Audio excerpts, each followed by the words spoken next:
Hello friends, good morning. সবাই কেমন আছো? আশা করছি সবাই অনেক ভালো আছো, আর আমিও মোটামুটি ভালো আছি। আর দেখো, এই যে আমার সোনা মাম্মা শুয়ে শুয়ে খেলু করছে। আজকে থেকে তোমাদের সঙ্গে নতুন নতুন ব্লগ শেয়ার করব, সবাই কিন্তু আমার পাশে থেকো। তো যাই হোক, চলো আমি কি করি তোমাদের সঙ্গে একটু শেয়ার করি। এই যে মাম্মা, হাই করে দাও, করো high high high high high high. তো যাই হোক, আমার মাম্মা যতটুকু পারলো তোমাদের সঙ্গে হাই করে দিল, তোমরাও একটু করে দিও। চলো তাহলে যাই।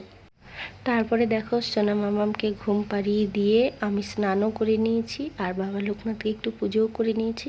তারপরে দেখো, বড়বাবু বাজার থেকে চলে আসছে।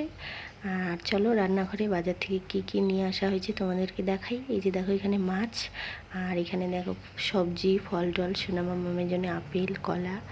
চলো তাহলে মাছগুলো ভেজে নিই, মানে বড় মাছগুলো ভেজে রেখে দিব, আর এই যে ছোটো মাছ কয়েকটা দেখতেছো, ওটা দিয়ে চচ্চড়ি বানাবো। আর হলো মানে দুপুর, মানে কালকে রাতের চিকেন আছে তো, হয়ে যাবে, তাই জন্য আর মাছটা বানাবো না। তারপরে চলো সোজা খেতে বসে গেছি। আর খেতে বসে অনেক পরে মনে পড়েছে যে আমি আজকে তো ব্লগ শুরু করেছি। আর কি বলো তো, অনেক দিন ধরে ব্লগ টলগ করি না, মানে ভিডিওটা আমি মানে ঠিক মতো করিনি, কি বলবো। আর যাই হোক, যতটুকুই তুলেছি ততটুকুই তোমরা দেখো, সেটাই দেখাচ্ছি। আর এখানে দেখো, সোনা মামার জন্য ভাত মাখিয়েছিলাম, তো চামচ দিয়ে খেলো না, পরে খেয়ে আমি হাত দিয়ে খাইয়ে দেবো। আর এখানে দেখো মাছের চচ্চড়ি আর চিকেন। আর এই যে দেখো, লাস্টে আমি হাড্ডিগুলো চাবিয়ে চাবিয়ে খাচ্ছি। আর চলো এবার সোনা মামাকে দেখাই। দেখো, হাঁটি হাঁটি পাপা করছে, আর ভাতগুলো আমি খাইয়ে দিলাম। তারপরে ওকে ফ্রেশ করে দিব। এখানে না ঠান্ডা ঠান্ডা ওয়েদার, বৃষ্টি, তাই জন্য আর স্নান করাবো না, গরম জল করে শরীর মুছিয়ে দিলাম, দিয়ে টিয়ে এখন পাউডার ক্রিম ট্রিম সব দিয়ে দিব।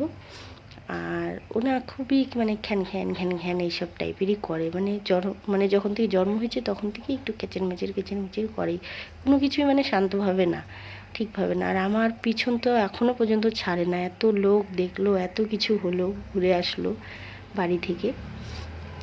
তো যাই হোক, এই তো আমার এখন ওকে একটু ইসে করে দিব, মানে কাজলটা খুঁজে পাচ্ছিলাম না, তো এখন কাজলটা পেয়েছি, কাজলটা একটু লাগানো হবে। তারপরে দেখো, ওর বাবা ছাদ থেকে আসছে। সো ফাইনালি দেখো, রেডি হয়ে গেছে সাজুগুজু করে, এখন যাবে ঘুমোতে, তাই জন্য সাজুগুজু করে নিচ্ছে। তো চলো, সারাদিনের ভিডিওটা কেমন লাগছে দেখে একটু কমেন্ট করে বলো। এখন টাটা মামা, টাটা করে দাও তো।